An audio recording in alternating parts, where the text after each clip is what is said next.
Dia, boa tarde, boa noite. A paz do Senhor a todos. Como é que vocês estão? Eu estou bem. Quero desejar, quer dizer, dar meus parabéns a todos vocês, trabalhadores desse Brasil. Já fui trabalhador também. Que Deus abençoe, prospere o salário de vocês. E que vocês venham crescer na empresa que vocês trabalham. Você que é empresário, ou que tem um trabalho autônomo, que venha prosperar. Que Deus venha abençoar para que você possa abrir a sua empresa. Que Deus abençoe abundantemente. Dia em que comemoramos o Dia do Trabalhador. Quando a gente fala trabalhador, não é só você que trabalha numa empresa, você que tem um cargo, mas o patrão seu também é um trabalhador, que trabalha com a cabeça para poder manter a empresa aberta. Então, meus parabéns também para você que é empresário, pela dedicação em manter, nesse tempo difícil, manter uma empresa aberta. Que Deus abençoe a tua empresa, você venha prosperar. E que Deus abençoe você que tem o desejo de abrir uma empresa. Vamos, estou feliz com o Senhor, quero agradecer a cada um de vocês pelas mensagens, pelo incentivo, pelo apoio. Que Deus os abençoe. Vamos começar o vídeo assim hoje. Pai, obrigado por mais um dia, obrigado pela noite de repouso, pelo alimento, pela família que me deu. Não somente a família de sangue, mas também essa família abençoada da rede social, Pai. Peço ao Senhor, Pai, que abençoe cada um deles, Pai, e nos abençoe. Chego na tua presença também para pedir perdão pelos meus pecados, pelas minhas falhas, pelas minhas transgressões. Eu sou falho, sou pecador. E pela tua misericórdia, confiado nela, pois estou aqui não que eu mereço. Eu não mereço, mas é confiado na tua misericórdia que eu peço para o teu perdão. O que eu fiz e posso fazer, Pai, que desagrade o Senhor, perdoa da minha casa, Pai. Temos sido teu Espírito, Pai, para nossas falhas. Fala conosco, Pai, hoje no livro do profeta Zacarias, capítulo 2, versículos 10 e 11.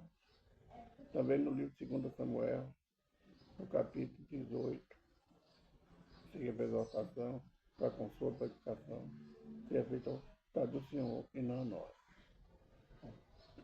Amém e amém. Que Deus os abençoe. Vamos lá, irmão, começar o vídeo assim. Livro do profeta Zacarias, capítulo 2, versículos 10 e 11, porque é da hora.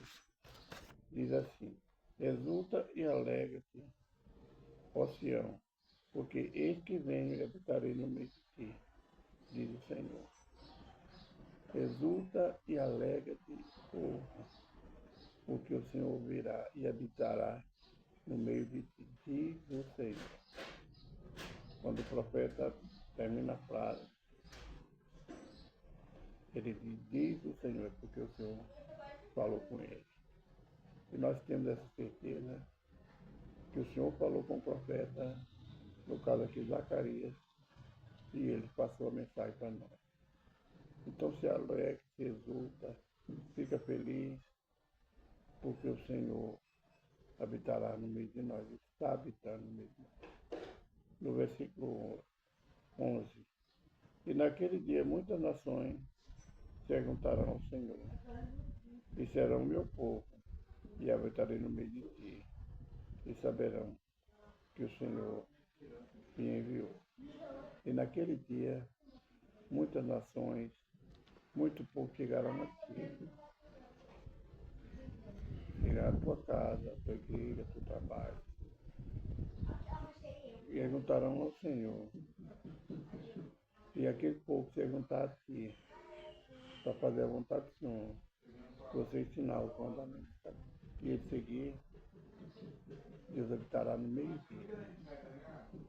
Deus está habitando nessa terra. Deus é comigo, Deus é comigo. E quando acontecer das pessoas habitar contigo, a pessoa está de bem, você parar de perseguir, reconhecer o seu valor, você saberá que foi o Senhor quem falou, Ele está contigo. A certeza nós temos que o Senhor está conosco. No profeta Zacarias, capítulo 2, versículos 10 e 11. São as mensagens do Senhor para hoje. Do livro do profeta Zacarias, livro do profeta segundo Samuel, segundo livro de Samuel, o profeta Samuel, no capítulo 18, ele narra a vitória do exército de Davi sobre Absalão. Nós estaremos dando seguimento do versículo 1, 18, capítulo 18, versículo 1 até o 8. Davi conta o povo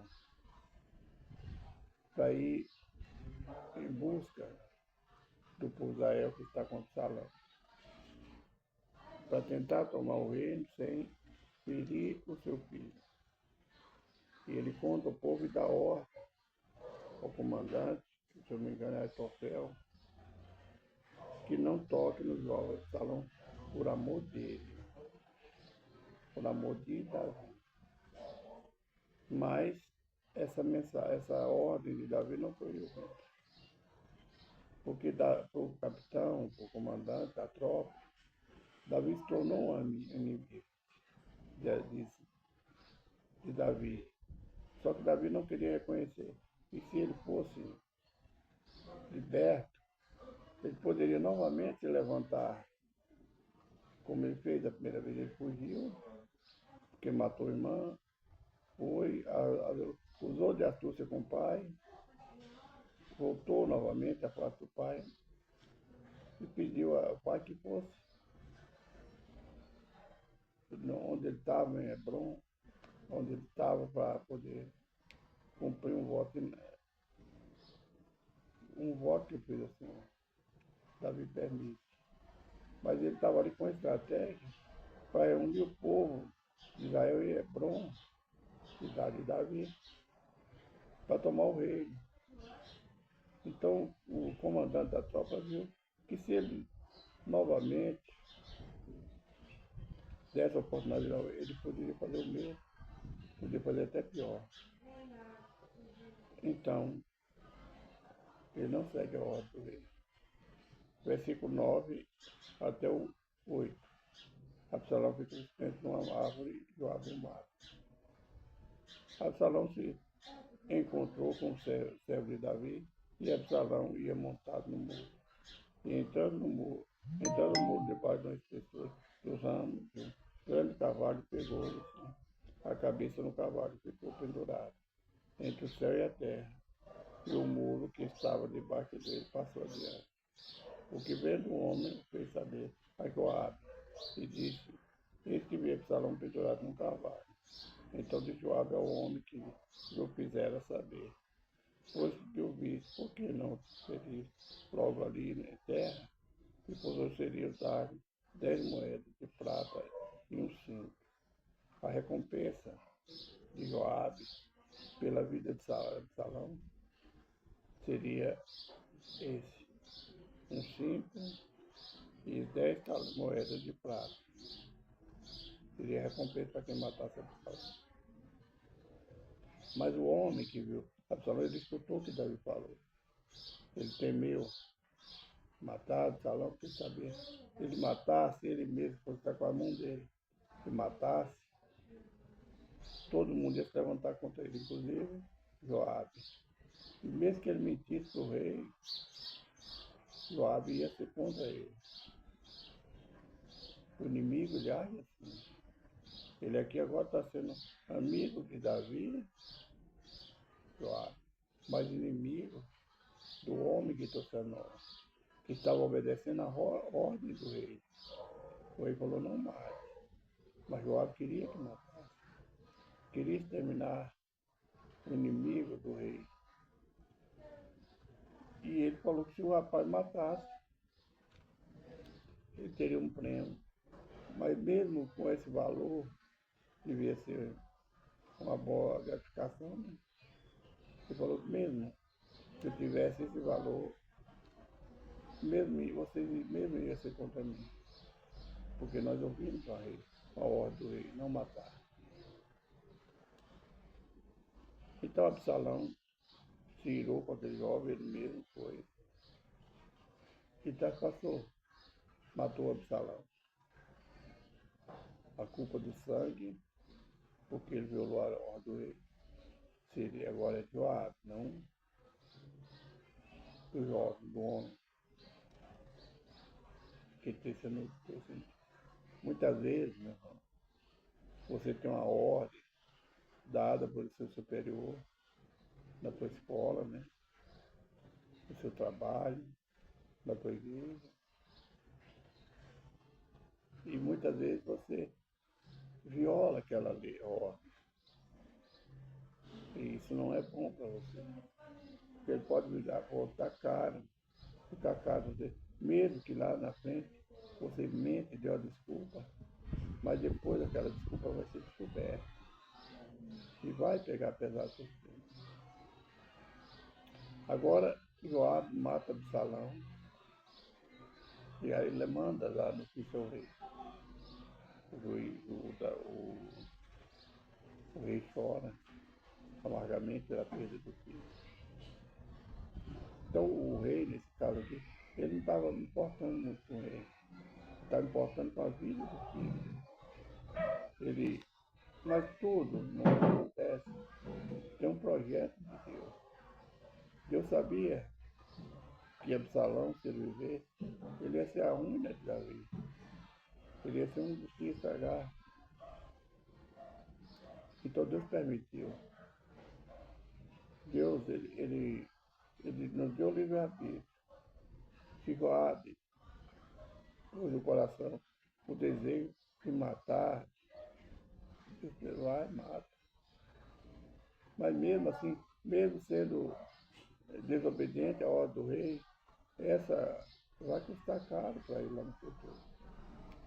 O que a gente faz tem um preço para ele. Tem um preço para ele pagar. O nem está aí, me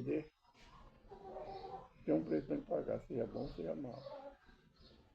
Então nós vamos ver lá, já no reinado de Salomão, que Joabe pagou pelo erro que cometeu, pela desobediência.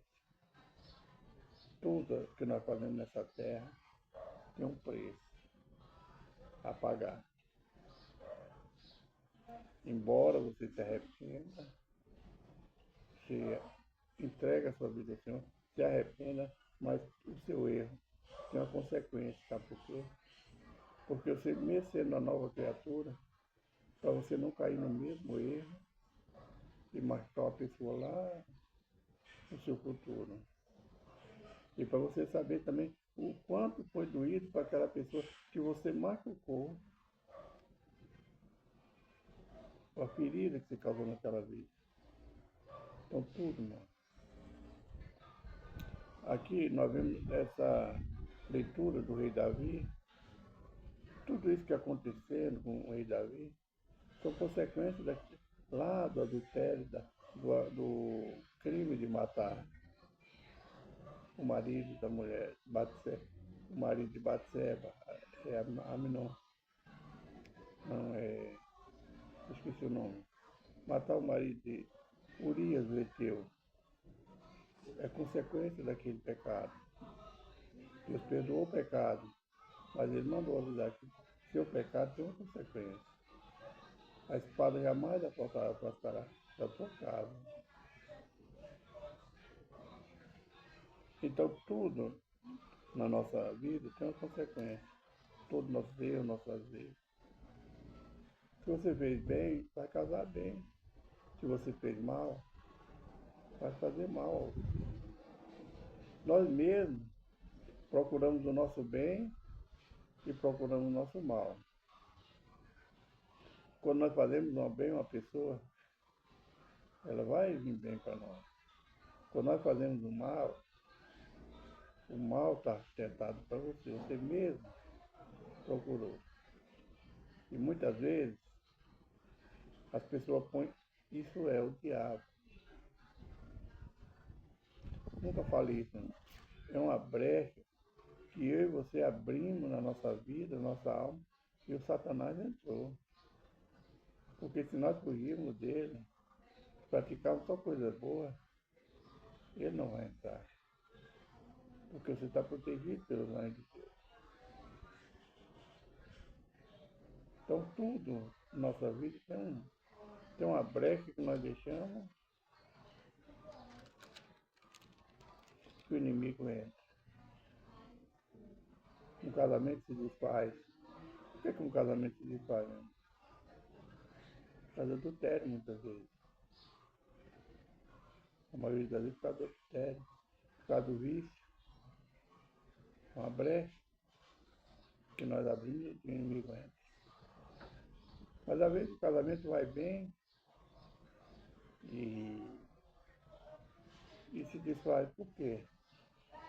Vai bem, o homem não adulterou, a mulher não adulterou. Por quê? Administração. Às vezes você, varão, cabeça da casa, não sabe administrar seu salário e dar o que é necessário para sua família. E às vezes, você, que é o cabeça da casa, administra bem seu salário, seu ganho e dá o que pode. Mas às vezes a varoa, a mulher, às vezes ela não sabe administrar e joga tudo pelo ralo. Gasta demais, não administra bem a casa, faz uma bagunça. Porque a casa pode ser uma bagunça tanto por causa do homem quanto por causa da mulher. A mulher arruma a casa bem arrumada, o homem vem bagunça, né? O homem é desleixado mesmo. Vem lá com os pés sujos, de qualquer maneira, deixa sapato em qualquer lugar, meio em qualquer lugar. Então, acontece isso. Então, o casamento é bom, mas essa falta de sabedoria, ele desfaz. Então, foi a falta que Davi cometeu com o Senhor e essa falta gerou consequências na vida dele. E o que aconteceu? Perda de filhos, quase a perda do reino, mas Deus teve misericórdia pela promessa que ele fez a Davi.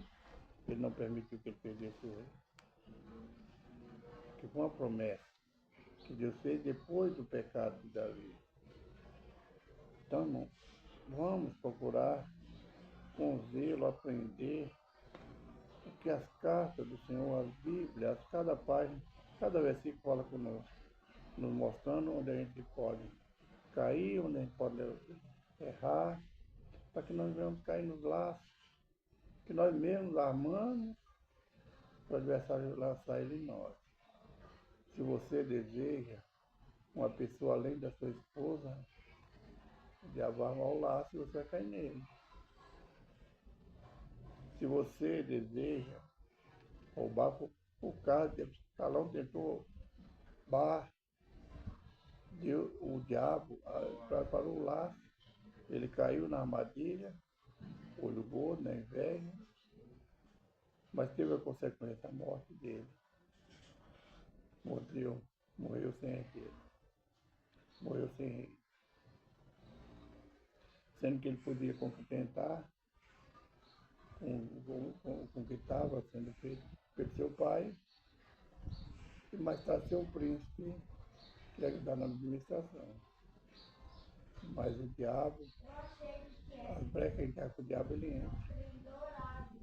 E para nós é prazeroso, o homem ruim, como é prazeroso ver um homem de Deus, uma mulher de Deus sofrendo. O diabo é assim. Enquanto você chora, ele está batendo palma. Quando você ri, está chorando, porque não conseguiu te derrubar. Essa é a mensagem. O livro de Samuel, 2 Samuel, capítulo 18, por enquanto, por esses meses, talvez agora só no fim do ano, se eu não me engano, o ano de 2027, que Deus assim permitir, nós voltaremos nele.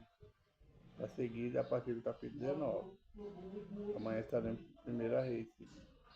Vamos orar? Pai, obrigado por mais uma vida, obrigado pela tua presença, pela tua graça, pela tua misericórdia, pelo teu povo. Abençoe teu filho e a tua filha. Conceda, Pai, a cada um bom final de semana, um bom feriado, que venha descansar nos teus braços, Pai. Fortalece teu filho e tua filha. Em nome de Jesus, amém.